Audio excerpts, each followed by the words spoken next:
السلام علیکم ورحمۃ اللہ وبرکاتہ۔ نحمده ونصلی علی رسولہ الکریم، اما بعد۔ اللہ سبحانہ و تعالی کی تعریفات، اس کی کبریائی، بڑائی، اس کی حکمت، اس کی بادشاہی، اس کے بارے میں جتنے بھی الفاظ بیان کیے جائیں کم ہیں۔ اس کے بعد لاکھوں کروڑوں درود و سلام اللہ کے آخری نبی حضرت محمد مصطفیٰ صلی اللہ علیہ وآلہ وسلم کی ذات گرامی پر، وہ نبی علیہ السلام کے جن کی نبوت سے اور جن کی آمد سے کائنات میں روشنی پھیل گئی۔ اس اللہ سبحانہ و تعالی نے اپنے پاک پیغمبر کو ہمارے لیے ایک نمونہ اور ایک سیمپل بنا کر اس دنیا میں بھیجا۔ اس رب تعالی کی تعریفات اور اس محمد پر لاکھوں کروڑوں درود و سلام بے انتہا، جنہوں نے ہم کو ہماری پہچان کروائی۔ اللہ سبحانہ و تعالی نے اپنے پاک پیغمبر کے ذریعے انسان کا تعارف پیش کیا کہ انسان در حقیقت کیا شے ہے یا کیا اس کی ہستی ہے۔ اللہ سبحانہ و تعالی نے انسان کو علم کی بنیاد پر دنیا میں فضیلت عطا فرما دی اور انسان کو بتایا کہ تم بیکار نہیں پیدا کیے گئے۔ ہم نے انسان کو بیکار نہیں پیدا کیا، بلکہ ہم نے اس کو کسی مقصد کے تحت اس دنیا میں بھیجا ہے۔ اور اللہ سبحانہ و تعالیٰ کا قرآن کہتا ہے وَمَا خَلَقْتُ الْجِنَّ وَالْإِنسَ إِلَّا لِيَعْبُدُونِ،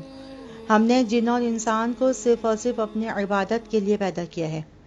اللہ سبحانہ و تعالیٰ کی عبادت کا مقصد کیا تھا کہ کون انسان اللہ کی دی ہوئی زندگی کو، اللہ کی عطا کرتا زندگی کو کون اچھے انداز سے گزار کر اللہ رب العالمین کے پاس اپنی نیکیوں کا ذخیرہ لے کر کے جاتا ہے۔ سورہ ملک میں اللہ سبحانہ و تعالی ارشاد فرماتا ہے الذی خلق الموت والحیات لیبلوکم ایکم احسن عملا، ہم نے موت اور زندگی اس لیے بنائی ہے تاکہ ہم دیکھیں کہ کون تم میں سے اچھے اعمال کر کے لے کر آتا ہے۔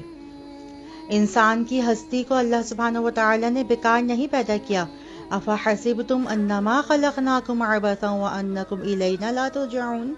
اللہ کہتا ہے کہ انسان کیا تم یہ گمان کرتے ہو، کیا تم یہ سمجھتے ہو کہ ہم نے تمہیں بیکار پیدا کر دیا؟ ہرگز نہیں، ہم نے تم کو بیکار نہیں پیدا کیا، ہم نے تم کو خاص کسی مقصد سے پیدا کیا ہے۔ اور میری پیاری طالبات اور میرے پیارے سامعین و سامعات، اللہ سبحانہ و تعالی ہمیں یہ سمجھانا چاہتا ہے جب کسی شے کو یا کسی ہستی کو یا کسی کام کو یا کسی بھی چیز کو جب بنایا جاتا ہے یا اس کے اوپر جو کوئی بھی اس کے تحت اس کو وجود ملایا جاتا ہے تو اس کا کوئی نہ کوئی مقصد ہوتا ہے۔ کپڑا بنتا ہے، پہننا اس کا مقصد ہوتا ہے۔ کھانا پکایا جاتا ہے، غذا کو اندر معدے میں ڈالنا مقصد ہوتا ہے۔ اللہ اکبر کبیرہ۔ اللہ سبحانہ و تعالیٰ نے دن اور رات پیدا کی، اس کا کوئی مقصد ہے۔ اللہ سبحانہ و تعالیٰ نے غمی خوشی عطا کی، اس کا کوئی مقصد ہے۔ یعنی ہر چیز، ہر نظام کائنات کی ایک ایک چیز اللہ سبحانہ و تعالیٰ نے کسی نہ کسی مقصد کے تحت اس دنیا میں پیدا کی ہے۔ آج میں جس ٹاپک پر یا جس بات کے اندر ہم بات کرنا چاہ رہے ہیں یا جس ٹاپک پر ہم گفتگو کرنا چاہ رہے ہیں وہ ہے ہم اور ہماری اچھائیاں۔ اللہ نے انسان کو بیکار نہیں پیدا کیا۔ اللہ سبحانہ و تعالیٰ نے انسان کو کوئی نہ کوئی صلاحیت دے کر پیدا کیا ہے۔ ہم اور ہماری اچھائیاں، اگر ہم بحیثیت انسان ہونے کے ہم اللہ سبحانہ و تعالیٰ کے ایک بندے اور ایک بندی ہونے کی حیثیت سے اگر ہم اپنی شخصیت کو، اپنے آپ کو پہچان لیں، اپنی صلاحیتوں کا اعتراف کریں تو ہمارے اندر سے بہت ساری خامیاں اور کمیاں اور احساس کمتری دور ہو سکتی ہے۔ کوئی بھی انسان بغیر کسی صلاحیت کے نہیں پیدا کیا گیا۔ ضرورت اس بات کی ہے کہ ہم اپنی صلاحیتوں کو پہچانیں، ان کی پہچان کر کے ان صلاحیتوں کو استعمال کرنے کی کوشش کریں، اپنے شعور کو بیدار کریں۔ اب بہت سے لوگ ایسے ہوتے ہیں جو پڑھ لکھ نہیں پاتے، انہوں نے کبھی اسکول کا منہ نہیں دیکھا ہوتا، کبھی انہوں نے اسکول اور قلم کو اور پینسل کو یا کاپی کو کبھی انہوں نے استعمال نہیں کیا ہوتا، لیکن اللہ اکبر ان کا حساب کتاب یا ان کا شعور یا ان کی حس اتنی زیادہ ہوتی ہے جو ایک پڑھا لکھا انسان بھی کوئی کام وہ نہیں کر پاتا۔ یہ کیا ہے؟ یہ اللہ کی طرف سے خدا داد صلاحیت ہے، جس کی بنا پر وہ اپنی اس صلاحیت کو استعمال کر کے اللہ اکبر اپنا ایک مقام بنا جاتا ہے۔ ضرورت اس بات کی ہے کہ ہم اپنے اندر چھپی ہوئی صلاحیتوں کو باہر نکالیں۔ ہر ایک کے پاس کوئی نہ ایک صلاحیت موجود ہوتی ہے۔ کوئی بھی انسان، کوئی بھی شخص، چاہے وہ امیر ہو، غریب ہو، فقیر ہو، کوئی بھی ہو، کسی بھی قوم سے تعلق رکھتا ہو، کسی بھی علاقے سے تعلق رکھتا ہو، کسی بھی شہر، ملک، گلی کوچوں میں، گاؤں میں، دیہاتوں میں، کہیں بھی پوش علاقوں میں کہیں پر بھی رہتا ہو، اس کے اندر کوئی نہ کوئی صلاحیت موجود ہوگی۔ حتیٰ کہ اگر کام کرنے والے جو سویپر یا کام کرنے والی جو ملازمائیں یا خادمائیں ہوتی ہیں، ان کے اندر بھی کوئی نہ کوئی ایسی صلاحیت ہوتی ہے کہ مالک یا مالکان ان سے خوش ہو جاتے ہیں۔ یعنی صلاحیت تو ہے نا، کوئی جس کام میں وہ ایکسپرٹ ہو جاتا ہے، یہ اس کی خدا داد صلاحیت ہوتی ہے۔ تو ہر شخص، ہر انسان سب سے پہلے تو اپنے اندر سے یہ احساس کمتری دور کر دے کہ میرے اندر کوئی صلاحیت نہیں ہے، میرے اندر کوئی قابلیت نہیں ہے۔ نہیں، ایسی کوئی بات نہیں۔ اللہ سبحانہ و تعالی نے تو انسان کو ایک ایسی ہستی بنا کر اس دنیا میں بھیجا ہے۔ اللہ رب العالمین کہتا ہے قرآن مجید کے اندر، اے انسان ذرا اپنی ہستی کو پہچان تو صحیح، ذرا اپنا تعارف حاصل کر تو صحیح، ذرا اپنے بارے میں تھوڑی سی جانچ پڑتال کر تو صحیح۔ تیرے پاس اللہ نے اتنی خداداد صلاحیتیں دے دی ہیں کہ اگر تم اپنے پاس مال اسباب نہیں پاتے، لیکن ان صلاحیتوں کو استعمال کرتے ہوئے تم گھر بیٹھے اپنا دماغ چلا کر، اپنے ہاتھ چلا کر، اپنے فنکاری سے، اپنی صلاحیت سے تم پیسہ، مال، سب کچھ اکٹھا کر سکتے ہو، بشرط یہ کہ تمہارے اندر یہ بات نہ ہو کہ میں تو کسی قابل ہوں ہی نہیں۔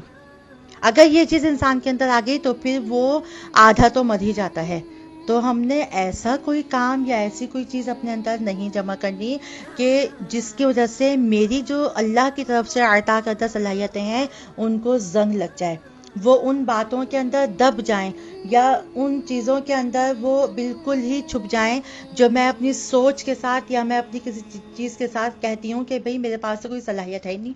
نہیں۔ ہرگز بھی ایسا نہیں ہے۔ آپ صرف اپنے آپ کا تھوڑا سا جائزہ لیجئے۔ آپ یا تو سلائی اچھی کر سکتی ہوں گی، یا آپ کوکنگ اچھی کر سکتی ہوں گی، یا آپ کوئی گھر کے کام کچھ ایسے ایکسپرٹ کر سکتی ہوں گی جو کوئی اور نہیں کر سکتا، یا تو آپ خریداری بہت اچھے سے کر سکتی ہوں گی، یا آپ اگر مرد حضرات ہیں، بھائی ہیں، بیٹے ہیں، تو وہ باہر کاروبار بہت اچھا سا کر سکتے ہوں گے۔ اگر سارے کاروباری مراحل کو نہیں دیکھ سکتے تو کوئی نہ کوئی ایک ایسا شعبہ تو ہوگا نا ان کے کاروبار میں یا ان کے کام کاج میں جس کو وہ بہت اچھے سے ہینڈل کر سکتے ہوں گے۔ اللہ کی طرف سے صلاحیت تو ہے نا، اس صلاحیت کو زنگ نہ لگائیں۔ اور دوسرا شخص جو سامنے والا شخص ہے وہ آپ کا دوست بھی ہو سکتا ہے، وہ آپ کا بھائی بھی ہو سکتا ہے، وہ آپ کی بہن بھی ہو سکتی ہیں، وہ آپ کے والدین بھی ہو سکتے ہیں، وہ آپ کے عزیز و اقارب بھی ہو سکتے ہیں، وہ آپ کے دوست احباب ملنے جلنے والے بھی ہو سکتے ہیں۔ ان کو چاہیے کہ وہ آپ کی اس چھوٹی سی صلاحیت کو، یا درمیانی صلاحیت ہو یا بڑی صلاحیت ہو، اس کو سراہیں، اس کو خوش اندازی سے دیکھیں، اس کو اچھی نظر سے دیکھ کر اور آپ کا حوصلہ بلند کریں۔ یعنی آپ کو ایسا نہ کریں، ڈیگریڈ نہ کریں، یا آپ کسی کی بات سے اپنے اندر ایسا احساس کمتری لے کر نہ آ جائیں کہ لو اس نے تو میرے کام کو ایسے بول دیا۔ نہیں، آپ کی اپنے اندر کی مضبوطی اور آپ کی خود اعتمادی اور آپ کا اپنے اوپر بھروسہ ہونا آپ کو ہر میدان میں کامیاب کر دے گا، آپ کو ہر چیز میں کامیاب کر دے گا۔ آپ اس چیز کو سوچئے سمجھیے کہ آپ کے پاس اللہ تبارک و تعالیٰ کی دی ہوئی ایسی کون سی خداداد صلاحیتیں ہیں جن کو آپ استعمال کر کے سب سے پہلے تو اپنی ذات کو نفع پہنچا سکتے ہیں، اپنے آپ کو فائدہ دے سکتے ہیں، اور اپنے آپ کو فائدہ دینے کے بعد پھر آپ ان صلاحیتوں کے ساتھ کس کو حوصلہ دے کر، یا کس کو وہ صلاحیت دے کر، یا کس کو وہ ہنر دے کر آپ ایک معاشرے میں ایک اچھا کردار ادا کر سکتے ہیں۔ اللہ سبحانہ و تعالیٰ سے دعا ہے کہ رب کائنات ہم سے اس کوشش کو قبول فرما دے، اور اللہ رب العالمین ہمارے اندر سے نا امیدی اور ناکفری اور اللہ رب العالمین ہمارے اندر سے مایوسی کو بالکل ختم کر دے، اور اللہ سبحانہ و تعالیٰ ہمیں اتنی اپنی رحمت کے ساتھ ہمیں اتنی صلاحیت اور اتنی جو ہے ہمارے اندر عقل بیدار کر دے کہ ہم اپنی چھپی ہوئی صلاحیتوں کو باہر نکال کر ان کو فائدے مند بنا لیں، خود بھی فائدہ اٹھا لیں، اور اپنے سے جڑے ہر رشتے کو یا اپنے سے جڑے ہر تعلق کو ہم اس چیز سے فائدہ پہنچانے کی کوشش کریں۔ اگر ہمیں سمجھ آتا ہے کہ ہمارا علم سامنے والے کو فائدہ دے سکتا ہے تو وہ علم دے دیجئے، ہماری مہارت یا ہمارا فن اگر سامنے والے کو فائدہ دے سکتا ہے تو وہ دے دیجئے، کیونکہ جو چھپا لیتا ہے وہ خرابی میں پڑ جاتا ہے، اور جو آپس میں شیئر کر دیتا ہے، آپس میں ایک دوسرے کو صلاحیت بانٹ دیتا ہے، خدا داد صلاحیتیں نکال کر سامنے والے کو بھی فیض پہنچاتا ہے، تو وہ خیر ہو جاتی ہے، اس کے اندر بڑائی آ جاتی ہے۔ بڑائی سے مطلب کہ اس میں شکر اندازی کے ساتھ ساتھ اس میں ایک اللہ کے حکم سے وقار پیدا ہو جاتا ہے، اس کی شخصیت میں چار چاند لگ جاتا ہے۔ ایک چھوٹی سی مثال میں آپ کو دیتی چلوں کہ آپ کے سامنے جو بھی اپنے علم کے مطابق یا اپنی صلاحیت کے مطابق یا اللہ کی دی ہوئی خدا داد صلاحیتوں کے ساتھ جو بھی میں آپ کے سامنے تھوڑی سی بات چیت کر لیتی ہوں، اللہ اس کے پیغمبر کے فرمان کی روشنی میں جو کچھ آپ کو بتا دیتی ہوں، یہ ایک علم ہے جو اللہ تبارک و تعالیٰ نے عطا کیا، اس کو چھپانے کی کوشش نہیں کری بلکہ آپ تک پہنچانے کے لیے تگ و دو میں ہوں، کوشش کر رہی ہوں۔ اللہ سبحانہ و تعالیٰ تو نیتوں کو بخوبی جانتا ہے، اور اللہ نیتوں کے ساتھ ہی تمام معاملات طے کرتا ہے، اور نیتوں کے ساتھ ہی رب کائنات انسانوں کو کامیابیاں اور ناکامیاں دیتا ہے۔ تو ہم اپنی صلاحیتوں کو آزمائیں، اپنی صلاحیتوں کو استعمال کریں، اپنی صلاحیتوں کو چھپا کر سامنے والے کو نقصان نہ پہنچانے کی کوشش کریں، بلکہ اگر ہم نے ایسا کرا تو اللہ کی دی ہوئی صلاحیتیں ہمارے اندر سے زنگ کھا جائیں گی، اور ہم ایک ایسی محرومی کے اندر آ جائیں گے، پھر جب وہ وقت ہمارے ہاتھوں سے نکل جائے گا تو پھر ہمیں افسوس ہوگا کہ کاش میں نے اپنی ان صلاحیتوں کو اپنے اوپر بھی آزمایا ہوتا، اپنی قابلیت کو، اپنی صلاحیت کو اپنے اوپر بھی آزما کر ان کی پہچان کر کے اس کو استعمال کر لیتے، اس کو استعمال کر کے سامنے والے کو بھی فیض پہنچا دیتے۔ تو پھر اس وقت سے آنے سے پہلے ہم تھوڑا سا ہوشیار ہو جائیں، تھوڑا سا عقل مندی کے ساتھ فیصلہ کریں، اور اپنی صلاحیتوں کو آزمائیں، دیکھیں، پرکھیں، اور ان کو استعمال کر کے فیضیاب ہوں، اور سامنے والے کو بھی فیضیابی دیں۔ اللہ سبحانہ و تعالیٰ سے دعا ہے کہ ہماری اس کوشش کو ہمارے لیے آخرت میں ذریعہ نجات بنا دے، ہمیں اپنی رحمت کے سائے میں رکھے، اور جس طریقے سے اللہ سبحانہ و تعالیٰ نے اب تک ہمیں دنیا میں بہت اچھا اور بہترین انداز سے رکھا ہوا ہے، اللہ ایسے ہی ہمارا خاتمہ بھی ایمان کے ساتھ کرے اور بہت اچھے انداز سے کرے، اور اللہ سبحانہ و تعالیٰ ہمارا انجام نیکوں میں کر دے، ہمارا انجام اچھے لوگوں میں کر دے، اور اللہ سبحانہ و تعالیٰ ہمارے آخرت میں بھی ہمیں ایسی ہی کامیابیوں سے ہمکنار فرما دے۔ سبحانک اللہم و بحمدک، اشہد ان لا الہ الا انت، استغفرک و اتوب الیک۔ والسلام علیکم ورحمۃ اللہ وبرکاتہ۔